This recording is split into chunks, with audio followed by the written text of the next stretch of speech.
In the name of God, Father, Son, and Holy Spirit. Please be seated.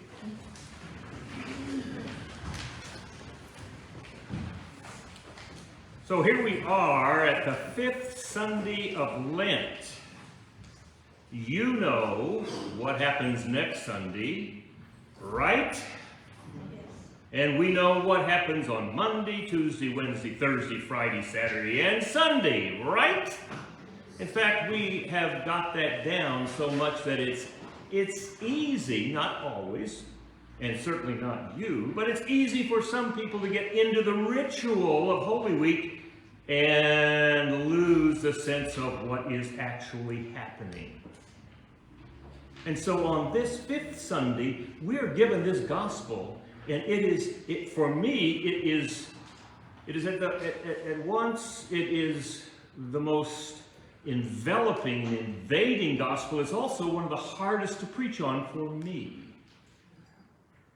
So let's take a look at it. Now let's put the context around it. This is in the 12th chapter, and we know what happens at the end of this 12th chapter. Jesus is off to Jerusalem to be sacrificed. And it was only at the 11th chapter that he goes to Bethany, because his friend, his close friend, his dear friend, Lazarus, has died. And just to remind you of that story, Jesus goes to Bethany and is met by Mary, who says, "Oh, Jesus, if you'd been here, our brother would not have died." And this is one of the few times where we hear the message that Jesus wept. Jesus was overcome with grief for his friend, even though he knew what was going to happen next.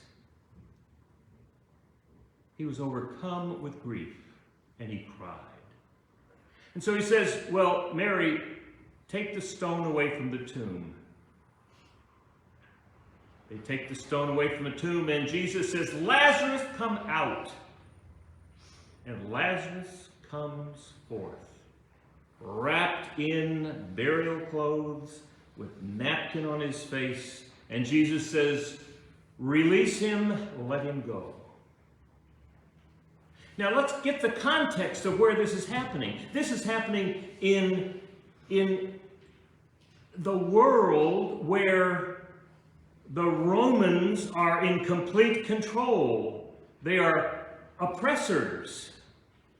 Of course, that would never happen in our land, right? Never happen in this world. Oppressors who could kill anybody that they chose to kill, could imprison anybody they chose to imprison, could hit, rape, strike, anything they wanted to do, they could do. And the people of Israel mourned. They were broken. They didn't know what to do. Now there were various people around claiming, "Let's rebel. Let's go get let's get our swords and let's take them on." Right. And the ones who were most afraid were the Jewish priests of the Sanhedrin. They were responsible for Israel. And they were terrified that people like Jesus would somehow bring together such a tremendous group of people that were ready to take up arms, that the Romans would come in and not only put down the rebellion, but take over all the little power that the priests of Israel had. That upper class that had the responsibility for managing Israel would be destroyed. Now, remember, that did happen in 70 AD. The temple was destroyed. People left Israel. The priesthood was over. But at this point, they were terrified that that would happen. And they began to see what Jesus was doing. He was healing, which was certainly powerful. He was restoring people's sight, very powerful. And then finally, Here is the stained glass window of Jesus healing, restoring sight, and bringing back Lazarus from the dead. Now let me ask you, if a leader in this country brought back somebody from the dead, would they have our attention? And he did it! And from that point on, if you read the gospel, you will see that the determination was made not only to kill Jesus, but to kill Lazarus as well. So Jesus takes his group and moves to Ephraim, which is like going way out in the Mojave Desert, away from everybody, and staying. So we have Lazarus being resurrected, the decision made to kill him, and then Jesus going out. Jesus comes back. In fact, the gospel could say 6 days before the Passover, Jesus came back to Bethany. And who does he come back to? He comes back to Martha, Mary, Lazarus. He brings his group with him. Now, who are the players in this drama that we have before us in today's gospel? Martha. You know how Martha deals with grief, right? What does she do? She says, well, let's get dinner made. I'm going to the kitchen. And she starts moving the pots and pans and starts putting together the dinner because that's the way she deals with problems. We're going to fix it. Not that anybody else in this room would ever have that reaction to a problem. I haven't got time to grieve about what might happen, says Martha. I've got to fix dinner for all of us.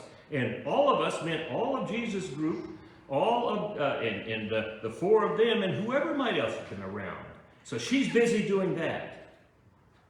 And then we have Lazarus, who says, you know, I want to tell you, and by the way, Lazarus gives a similar report to the reports that we have had from people who've had near-death experiences. You know, it wasn't that painful to die for myself. In fact, as I left my body, there was this mysterious sense of joy and love. We have so much data about that what Lazarus learned is he didn't have to be concerned about his death. Once we get to that place in our lives where we know, not just we hope or wish, or maybe if we're good people, but we know that this is not the end, that our death is not the end of our experience, that there is something more and maybe even better than what we have here. Then we no longer have to be afraid of our death. And remember another character that Judas represents, he's a small part of it, but the real character that's not even present, but is really there, is the priests, the Jewish temple priests, who are fearful. They are frightened. And they want to do something because they believe that all the things they're responsible for are at risk. That's what's going on in this drama. And there's one other person. One other person. How does Mary deal with the crisis?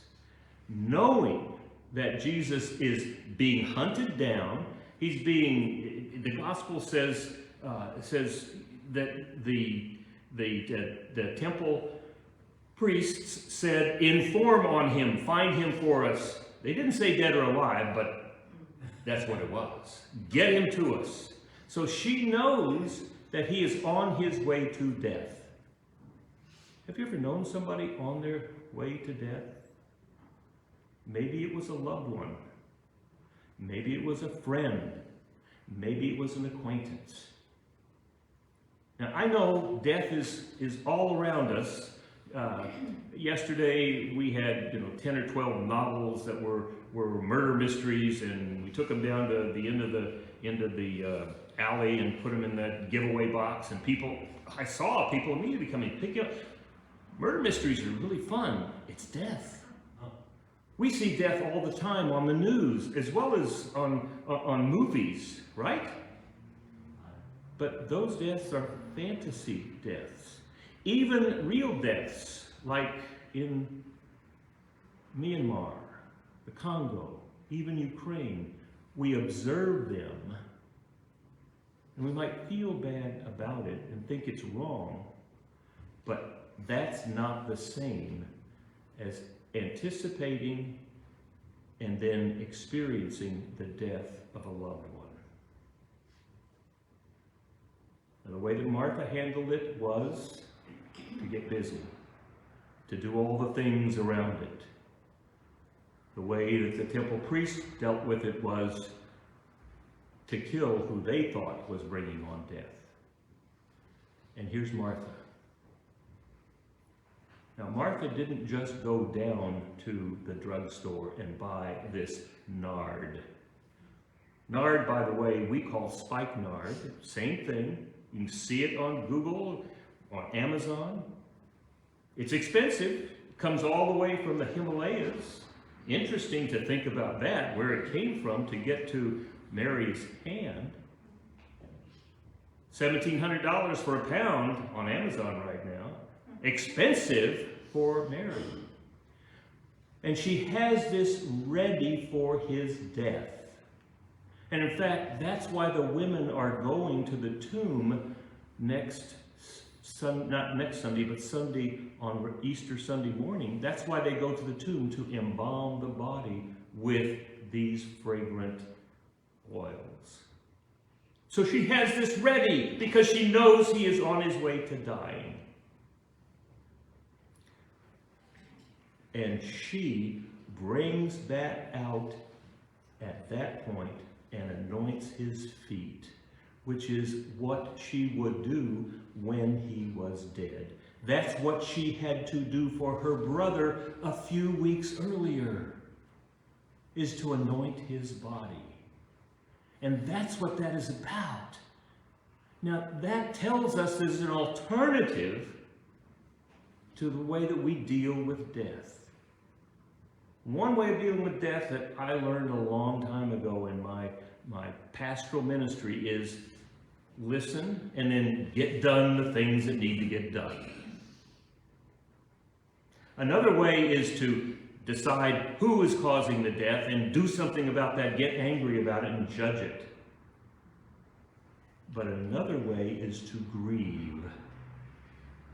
From the moment that death is a certainty, that it's on the way, to grieve, to be open to that, to be with people, not distant from them, but to actually be there with them. And that's called love. That being open, transparent, sharing in the midst of pain, that's called love. And Mary shows us that in this gospel today. That's what she is doing in the midst of this drama. And don't get distracted by Judas. He's just he's the local personification of the temple priests. Jesus, on the other hand, knows that death is okay for him. He knows there's a greater purpose for his death, but he also knows that he is not at the end. He is at the beginning. And he even mentions that on the cross to one of the thieves and says, "You will be with me in paradise today." So he is not concerned about his death other than just making it happen. Walking the road, moving through that Garden of Gethsemane experience, putting up with the pain of people who think they can get rid of the Creator by getting rid of Jesus. But Mary doesn't say, well, of course, Jesus, it's going to be okay for you. because it's not going to be okay for her. And that's where we stand by those people who are on that road, that short-term road to death, and we grieve with them. We hold them. We stand with them in the ups and downs, the hopes and the dreams and the fears. We stand with them, knowing that it will be a loss for us. The loss of a loved one, a friend, or an acquaintance opens up a space that is akin to an abyss because it cannot be filled. It can be forgotten eventually, but it cannot be filled. But that we can stand with that person and that community on the way. And we become that loving community that moves with the one who is dying. And we think it's for them, but it's really for us. How we deal with our grief is what Mary is demonstrating for us. And that comes because we were open with those we loved now. So that's what we are preparing for. Now I know, come Palm Sunday, we'll be walking around the community, we'll be coming together on Maundy, Thursday, and Good Friday, and it's easy to get caught up in the ritual. But remember, not only Martha, not only the fearful ones, remember Mary. Remember Mary. Standing there, kneeling before Jesus, washing his feet with nard prepared to embalm him at his death, drying his feet with her hair. That's what we do in our community of love for people who are on their way to their death.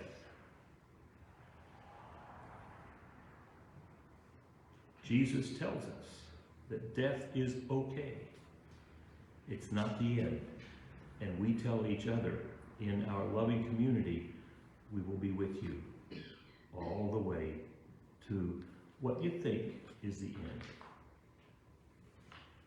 That's the lesson from the gospel that I see today. Thanks be to God.